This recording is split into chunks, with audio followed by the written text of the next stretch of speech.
Hey there, I forgot to record the Day of Pester Quest video, but I still wanted to put out something. So here are two of the prequel chapters, yes there are prequel chapters, to my fic, Beyond the Divide and Into Adventure, which you can check out the official published chapters for in the description. And if you want to see these prequel chapters as I write them, come join the Discord. Why not, right? So I'm going to do two today because I have two of the three finished. The first one is Karkat. Get your first tattoo. Are you sure, Karkat? Your dad has asked you the same question 6 or 7 times now, and if he were anyone else, you'd have been fed up with it by repeat 4, but you know him. He's a warrior. He inherited from Porum. Can you inherit something from someone you're not genetically related to? Probably. And this is a pretty big life step. The bundle of red and black feathers in his hand, fused at the tip to make a single needle and decorated with lines of enchanted writing, says as much. It took you a month to collect, because who the fuck notices their own shed feathers? Especially when they spend most of their time on the road, meaning for at least 2, you had to chase them down in a particularly nasty breeze. "I'm fine, Dad," is your only response. "We talked about this before I even got the feathers together." He looks like he wants to ask again, but instead he smiles at you. "I suppose I should be excited you want to take on my emblem, huh?" he jokes. "Your father's is a bit more exciting." You shrug. It's true. Your other dad's family emblem is a spiraling galaxy that takes up the entire band of his back where his wings appear. But the one currently sketched in an enchanted marker between your wings is something unique to your little family, to you and your dad's and the unstuck you grew up around and the people who come and go, yet always remember your face down the road. Kankri can take up the galaxy if he ever wants to. He feels at home above the clouds and buried in libraries and observatories where people will human his tangents to get the knowledge they're looking for. You've never fit in with other Chuni, too much time away from the floating cities and down on the ground, flying beneath the clouds and through thunderstorms. Adopting a family emblem with its history so far away from where you feel at home never felt right. And one day, if you find someone whose bond with you is as strong as the ones that stretch from your family, you can add on a little piece of them. I look too much like him. I think it'd be overkill to get the same emblem, you joke instead of saying any of that. Your dad laughs. The little pot of ink you picked up while you were thinking shimmers like it's full of pearl dust. It's bright red until he shifts and it catches the fading sunlight from the window and reveals 100 shades inside, reds and pinks swimming around each other in an ocean of silver and gold. You recognize it in an instant because it's the same ink on your dad's backs, forming the emblem you're getting ready to place in some of the stars in the swirling galaxy. Porum mixed more up for me, he explains. She still won't tell me how she makes it. Artists aren't supposed to reveal their secrets, right? He shrugs. I guess so. There's no verbal agreement that that's how you start the process, but you've always been convinced your dad's gift of prophecy makes him also telepathic. Whatever way it gets decided, you get comfortable on the chair you set up to lean on, phone in hand with a book loaded up, and your dad rolls his conjured seat to a better spot beside you. Feather needle in hand, he sets the ink on a floating disc. Your wings roll out of the space where you put them away, the one next to him dipping low. You take a deep, deep breath. Hold like you're flying through a thunderstorm, threatening to blast the highest thing it can find with lightning, and you're bracing against the wind. And exhale. The feather needle touches your back, and the pain that rocks through every muscle in your body is nothing like you've ever felt. It's not even really pain. It's the sensation of the breeze pulling on loose feathers, not ready to let go, of winter sunlight on cold wings, of falling faster than you can comprehend, of sand stuck between feather and skin begging to be shaken out. You squeeze your eyes shut against the feelings and try not to tense your muscles. Some of the sensations are yours. You can feel the memories in the back of your mind. The roads you've taken with your dads and alone, the feeling of your favorite sickles in your hands, the smell of the last festival of stars you attended in a little seaside town. But some of them aren't. Ones of towers and colors you can't name, and faces blurred over by the passage of time. And it's not until your heart catches in your chest as the sky flies away that you realize they must be your dad's. The memories attached to the creation of the emblem. You see Porum before she was the Dolorosa, introducing your dad to a calf in the early evening. The sun setting over the fallen city, familiar towers abandoned, now forges gone cold, never to be lit again. Your dad's meeting for the first time between towers of gold. Your wings shudder under the impact, and your ear feathers whisper as they tremble against each other. A pause in the sensation. Your dad pats your shoulder without a word. When you open your eyes, the world is drowned in blue from squeezing them so tightly. Your phone drifts from your hand to the table nearby, and you have to take a few tries before you get out deep enough breath to say, "Holy shit." The memories get easier as you go, your dad assures you, but we don't have to finish the emblem in one day if you'd rather sit with it for a while. The idea sounds promising. You don't reflect on your own memories much, let alone the ones from your dad's that you now hold. And if more is to come, you risk getting overwhelmed, but something about pausing because of just a risk feels like it goes against the very reason you're getting this emblem at all.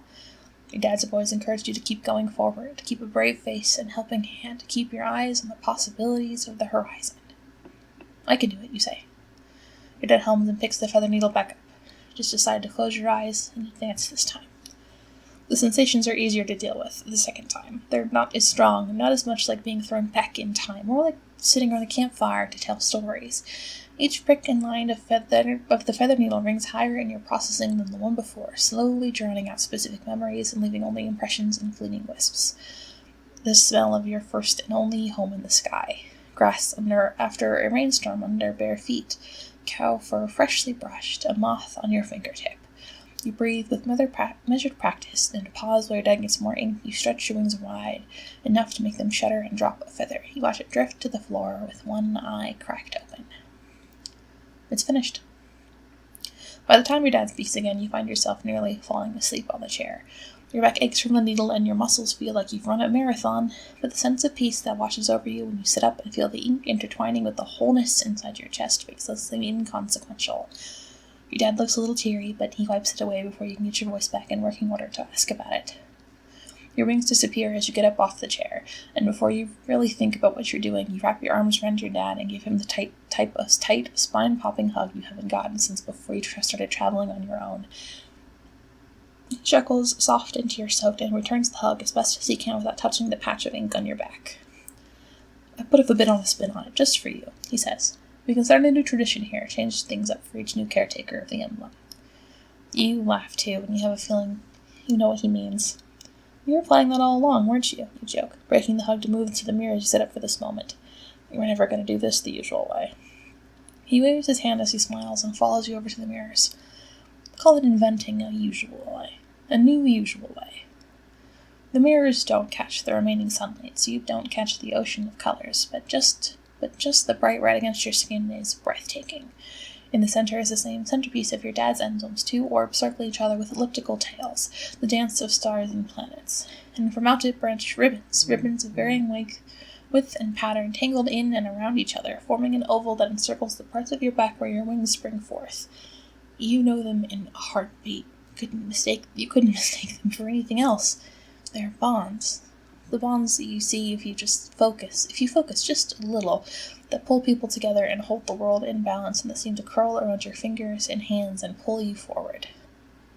No words come to mind. You put a hand to the image in the mirror where the reflections meet and you trace the strongest bond, one that you can't find the end of yet because it seems to start and end with you.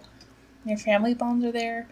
The newest one for Kanaya, who you met last time you visited Porum, already strong and patterned with stars, is distinct among the others. The one that binds you to the tree you helped plant. You know what these look like? You croak. And you didn't realize you were crying, but apparently you are.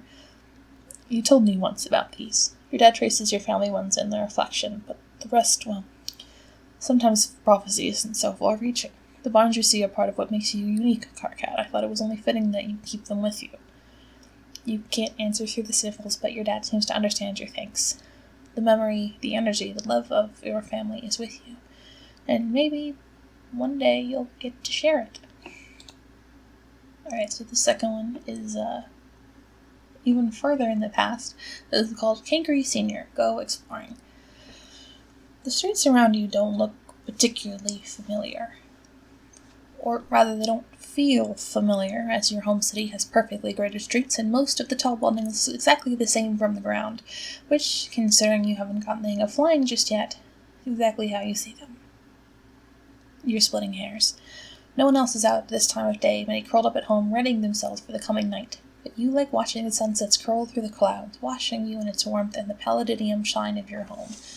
You may not recognize the streets from down here, but the grid means you can find your way to the perfect place to watch the sunset, and that seems easier than trying to stumble your way home in the fading light. You're sure one of them is found to notice you're missing and comb the fence that lines the edge of the city for you. You duck around a few corners, creep down a few streets, trying to be quiet as to not disturb any of your fellow citizens. The fence comes to interview just as you begin to wonder if you're actually truly lost, beckoning you forward. If you laugh loud as you rush toward it, glad to have not missed it, the sunset, then hopefully no one notices. The Palladinium fence that surrounds the city shares its name and construction with isn't much taller than you. You know from personal experience that you can climb atop it if you try, meant mostly to keep toddlers who haven't gotten the hang of their wings yet from tumbling off to their untimely ends when their parents slip away for a moment rather than stopping young children your age. After all, most children your age are perfectly capable flyers. Your almost too small wings shakes themselves free without asking, the crooked feathers and ruffled appearance something you've recently learned makes you undesirable. The adults try not to tell you that. The other children aren't so good at hiding their stares or questions. You have overheard on more than one occasion that your feathers, brilliant red and splattered with stars of white, would be so beautiful if they didn't threaten to doom you to a life on your feet. Or, perhaps even worse, the life of a chicken, able to take themselves short distances, but never to the clouds. Feels nice to stretch them, you suppose, taking a seat at the foot of the fence to look out over the clouds. You don't do it often enough. The wind drifts lazily through your hair, sparing you today from the visions that haunt your dreams. Your hair is getting long. Perhaps you'll cut it soon. Or let it grow? A recent visitor had long braids, ones that nearly trailed on the ground behind her, and those were quite beautiful. It might be fun to grow your hair to such lengths and weave such intricate styles. You twist some of it through your fingers as you watch the clouds turn their beautiful watercolor colors through the posts of the fence. They roll by in purples and oranges below the city, and somewhere in the back of your mind you wonder if this is what the ocean looks like. You read about it during your lessons, the ocean, a vast expanse of waters full of more life than the skies and secrets many Chioni mages struggle to hear even after years of study. You almost like the idea of the ocean more than the sky, because on the ocean people travel in boats or in the water, and you can swim better than you can fly. Maybe you'll visit the lake in the morning, go for a swim with some of the others. Most of them don't like getting their feathers wet, and so keep them hidden away around the water. You wouldn't stick out like a sore thumb. Or ask to visit the Gold City sometime soon, and see the place where they found you, and what sorts of lakes and pools they have. Practice your swimming and pretend that one day you'll be able to see the ocean. You know that other Chunin get to see the ocean, of course, but they fly themselves down. Portals are a rare thing made for visitors more than residents looking to leave. After all, what resident does not embrace the tumble down past the clouds, the wind under their wings, the rush of joy of pulling out of a dive? That's what the books you've begun reading say. You shake your head, trying to snap up out of the funk threatening to chew away the joy of watching the sunset. The colors shift and turn with the clouds, with the sun's slow descent below them, waiting to paint the underside of the clouds with a divine brush and signal the ground below that night is upon them. How lucky you are, you think, instead of sad thoughts, to be the first ones to watch the sunset. A silent show just for those above the clouds. Makes you feel as though your wings are not the things they are, that your future is not a hanging sword threatening to fall and reveal itself as a damnation to this place above the grounds, or a miracle blessing of flight. Except something drops. Just a bit, the tug of a stomach before sickness. The clouds, they seem closer than usual. Is the city's cloud functor malfunctioning? You're not sure you could tell about that, or if you should even try. Or perhaps it's just a periodic thing that the engineers will handle in the morning? Your vision showed you no disasters ahead. Right? You stand as the ground shivers and nearly trip over yourself. It comes to you only as your stomach rolls over itself and the clouds seem a little closer. The vision you dismissed as a regular dream.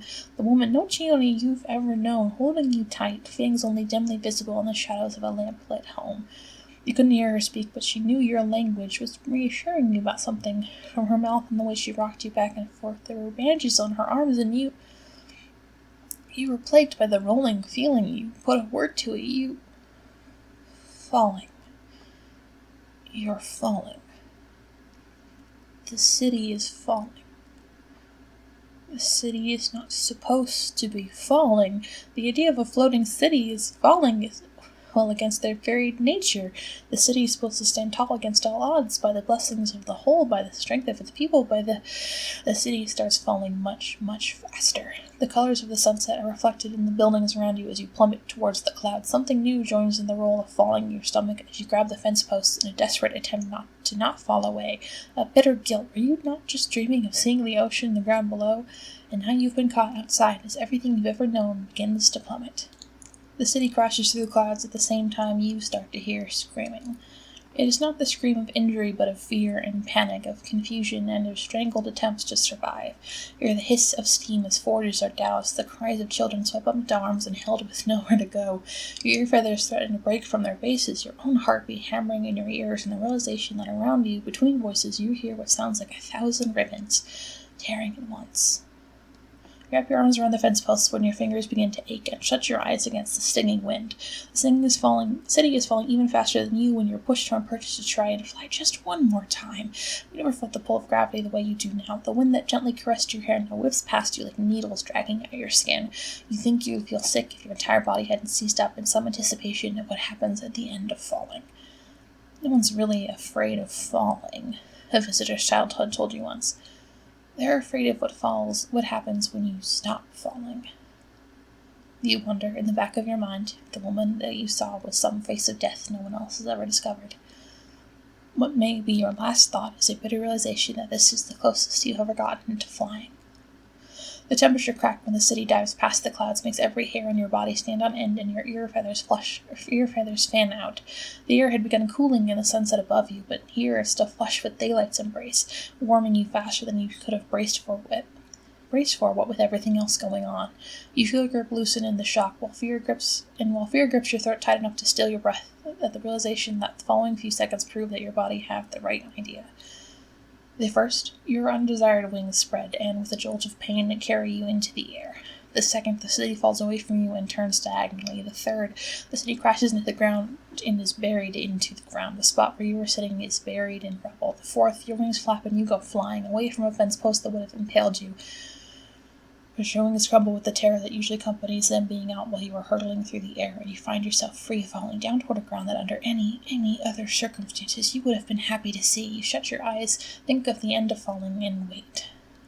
You do not hit the ground. You crash into someone. You hear breathing scramble with pain. You hear a voice prying through the pain to speak to you over and over, each time in a different language, until it lands on the one you understand, asking if you're right, and says, "You're still alive. Think life, think love." When you try to nod yes. You pry your eyes open, and it's the woman from your vision, tears in her eyes, cradling you close. You have your arms around her without thinking, hiding in the shadow of the hat thrown awkwardly on her head. Smell tries to reach you, but you block it out, your body trembling now that it's come to a stop. People come to you and the woman, pull her to her feet, and try to bring her inside a house you see only when her arms come around you to support you, and you stop clinging so tightly. None of them are speaking a language you can understand, but the woman holding you keeps mumbling to you, and the one you can reassure you, "You'll be fine, stay with me." Eventually the others manage to drag the woman into the house, where she collapses on the floor with you still in her hands. You hear people rushing about and smell medicinal ingredients that make your eyes water when they're brought near you. You think they're applying the paste to the woman's arms, but inside the house is darker, much darker than even it had been above the clouds, so you screw your eyes shut to adjust. Things go quiet. The woman is humming for you or herself, you're not sure. "I saw you falling and didn't even think." The woman chuckles, and you're not sure if you're meant to hear, if she thinks you're asleep as still as you are. "I'm sure the others will be upset with me for burning myself, but I couldn't let you get hurt." Your wings bristle at that, you hadn't even realized they were still out, and the woman takes a deep breath. "What's your name, my child?" "Kankri," you manage to choke out. "Well, Kankri." The woman moves her legs, shifts you so you're sitting in her lap and facing her. She looks tired and pained, but she's still smiling at you, gentler than you think anyone's ever before. "My name's Morin. I'm stuck here on account of my injuries, but if you'd like, you're free to leave and join your family. My housemates have told me people are starting to come out of the wreckage." "You do not have a family. You have people who take care of you and other children you live with, but at her words you are bitten by the reminder that you are a manifested child, supposedly blessed until you unfurled your wings, and you must display that pain across your face because poor eyeballs drawn in and she hugs you again. "Or not, if you do not wish to return," she says, softer this time. "Stay here as long as you need." You fold your wings away and you manage to nod. Porn picks you up again, wincing, and takes you upstairs to a bedroom that looks like it was thrown open in a hurry. She sits you down on the bed, revealing that her arms are indeed covered in bandages, and moves to dig around in her closet. You speak my language, you say after a few moments. I do. Porn pulls something out of her closet and examines it. I've been around a long time, my child. It's a better way to use that time than to acquire more knowledge. You suppose that's true. You lie back on the bed, your head swimming and your body aching now it's had a chance to rest. Porn comes and sits beside you, holding a swath of fabric in her hands. She brushes your hair back from your forehead, her touch gentle, and hums something soft. I was going to give you this cloak so that you can come with me to supervise the chores, but it seems you need to sleep, she says. Rest well, Kankri. If you need me, come to the backyard or shout out the window. She leaves the cloak on the bed after she tucks you into the soft sheets, and as you fade to sleep, she gives you a kiss on the forehead and slips out the door. Your dreams are visionless that night. So yeah, technically there's another version of that where the dialogue is more accurate to the lore, but this is already really long and I want to go take a shower before bed. So hope you enjoyed this. If you like my podfic voice, let me know. I might do more of these. Who knows? So yeah, see ya.